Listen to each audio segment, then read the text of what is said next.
এখানে বেশিক্ষণ করো, আমার ক্লাস শুরু হয়ে গেছে। হ্যালো বন্ধুগণ, আজ আমরা আলোচনা করব পল্লিগ্রাম টিভির হৃদয় ছোঁয়া নাটক অবিচার নিয়ে।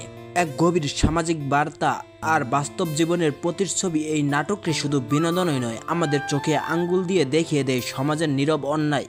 নাটকের কাহিনী ঘুরে বেড়ায় একজন নিরহ ও পরিশ্রমী যুবক রাকিবকে ঘিরে, যে গ্রামের সমাজে সৎভাবে চলার চেষ্টা করে, কিন্তু তার ভালোবাসা, তার আত্মত্যাগ কোনো কিছুকেই গুরুত্ব দেয় না সমাজ। একদিকে রয়েছে গ্রামের প্রভাবশালী লোকজনের অহংকার, অন্যদিকে অর্থের প্রভাব আর ভণ্ড ধার্মিকদের শোষণ। রাকিব ভালোবাসে গ্রামের এক মেয়ে সাবিয়া, কিন্তু সাবিয়ার পরিবার তাকে গরিব বলে অপছন্দ করে। বিপত্তি ঘটে যখন রাকিবের বিরুদ্ধে মিথ্যা অপবাদ তুলে তাকে সমাজ থেকে বিচ্ছিন্ন করে দেওয়া হয়।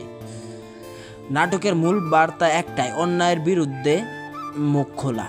অবিচার শুধু প্রেমের গল্প নয়, এটি সমাজের ভণ্ডামি, দালালি এবং ক্ষমতাবানদের অন্যায়ের বিরুদ্ধে প্রতিবাদের গল্প। রাকিবের চরিত্র আমাদের শেখায় মাথা নত নয়, প্রতিবাদ করায় প্রকৃত সাহস। এই নাটকটি তুলে ধরে সেই বাস্তবতা যেখানে নিরীহ মানুষ মিথ্যা অপবাদে জর্জরিত হয় এবং অন্যায়ের পেছনে থাকে দাপট আর টাকা।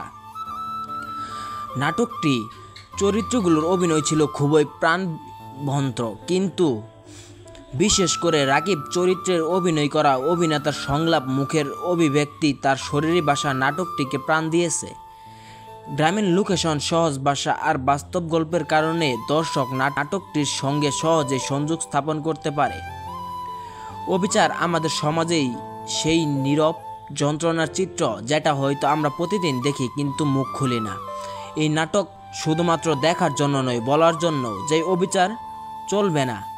তাই যদি আপনি এই নাটকটি এখনও না দেখে থাকেন, তবে একবার দেখে ভাবুন এই গল্পটি কার, রাকিবের না আপনার। তো বন্ধুগণ, ভিডিওটি ভালো লাগলে লাইক, কমেন্ট ও সাবস্ক্রাইব করতে ভুলবেন না। এমন আরও ব্যাখ্যামূলক ভিডিও পেতে আমাদের সঙ্গেই থাকুন।